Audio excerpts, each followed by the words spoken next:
5 ವರ್ಷ ಆಗಿರೋ ಇಬ್ಬರು ಅವಳಿ ಜವಳಿ ಮಕ್ಕಳನ್ನ ಸ್ವಂತ ಅಪ್ಪನೇ ಸಾಯಿಸಿದ್ದಾನೆ. ಯಾಕಂದ್ರೆ ಅದು ಹೆಣ್ಮಗು ಅಂತ.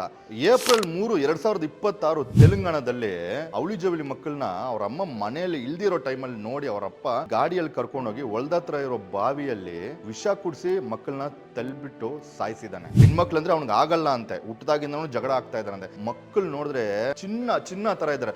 ನಾವೆಲ್ಲ ದೇವಸ್ಥಾನಕ್ಕೆ ಹೋಗ್ಬಿಟ್ಟು ಹೆಣ್ಮಗು ಬೇಕು ಅಂತ ಬೇಡ್ಕೊಂತ ಇದೀವಿ. ಎಷ್ಟೊಂದ್ ಜನ ಮಕ್ಕಳಿಲ್ಲ ಅಂತ ಹಾಸ್ಪಿಟ್ಲ್ಗೆ ದೇವಸ್ಥಾನಕ್ಕೆ ವ್ರತ ಕಟ್ಕೊಂಡು ಅಂತ ಮಕ್ಕಳನ್ನ ಸಾಯಿಸಿದಾನೆ ಅಂದ್ರೆ ಅವ್ನು ಎಂತ ಕಚಡ ನನ್ನ ಮಗ.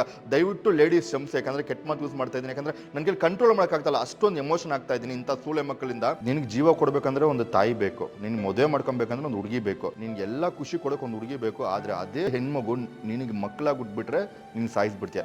ಎಂತ ಚೀಪ್ ಅಂಡ್ ಕಚಡ ಮೈಂಡ್ ಸೆಟ್ ನನ್ನ ಮಕ್ಕಳು. ಇವಾಗ್ಲೂ ಇಂಥ ಜನರೇಷನ್ ಇಂಥ ನನ್ನ ಮೈಂಡ್ ಸೆಟ್ ಇರೋ ಸೂಳೆ ನನ್ನ ಮಕ್ಕಳು ಇದ್ದಾರೆ ಅನ್ನೋದು ನಿಜವಾಗ್ಲೂ ನನ್ನ ಕೈಲಿ ನಂಬಕ್ ಆಗ್ತಲ್ಲ. ಲೇ, ಹುಡುಗಿರನ್ನ ನಮ್ಮ ಸಮಾಜ ಮೇಲೆ ಬರ್ತಿರೋದು. ಅವ್ರ ತರ ಈ ಪ್ರಪಂಚನ ಹ್ಯಾಂಡಲ್ ಮಾಡಕ್ ಯಾರು ಇರಲ್ಲ. ಎಲ್ಲ ಟಾಪ್ ಪೋಸ್ಟಿಂಗ್ ಅಲ್ಲಿ ಹುಡುಗಿರು ಇದ್ದೇ ಇರ್ತಾರೆ. ಡಾಕ್ಟರ್ ಇಂದ ಹಿಡ್ದು ಸೈಂಟಿಸ್ಟ್ ಇಂದ ಹಿಡ್ದು ಪ್ರೆಸಿಡೆಂಟ್ ಆಗಿದ್ದಾರೆ. ಅದನ್ನ ಮರ್ತೋಗ್ಬಿಟ್ಟು ಹುಡುಗಿರ್ ಲೈಫ್ ಹಾಲ್ ಮಾಡ್ಬಿಟ್ಟ ಇಲ್ಲ. ಯಾರ್ಯಾರು ಹುಡುಗಿರ್ ಅಂದ್ರೆ ಇಷ್ಟ ಇಲ್ಲ, ಹುಡುಗಿ ಮಕ್ಕಳು ಬೇಡ ಅಂತ ಇನ್ನ ಅಂತ ಕಚಡ ಮೈಂಡ್ ಸೆಟ್ ಅಲ್ಲಿ ಇರ್ತಾರೋ ಅವ್ರ ಎಲ್ಲರಿಗೂ ವಿಡಿಯೋ ಶೇರ್ ಮಾಡಿ. People who respect the women, ಅವ್ರ ಅಮ್ಮನ ಅವ್ರ ವೈಫ್ ನ ರೆಸ್ಪೆಕ್ಟ್ ಮಾಡೋರು ಮಾತ್ರನೇ ಇದು ಗೊತ್ತಾಗೋದು ಹುಡುಗಿರ್ ಬೆಲೆ ಏನು ಅಂತ.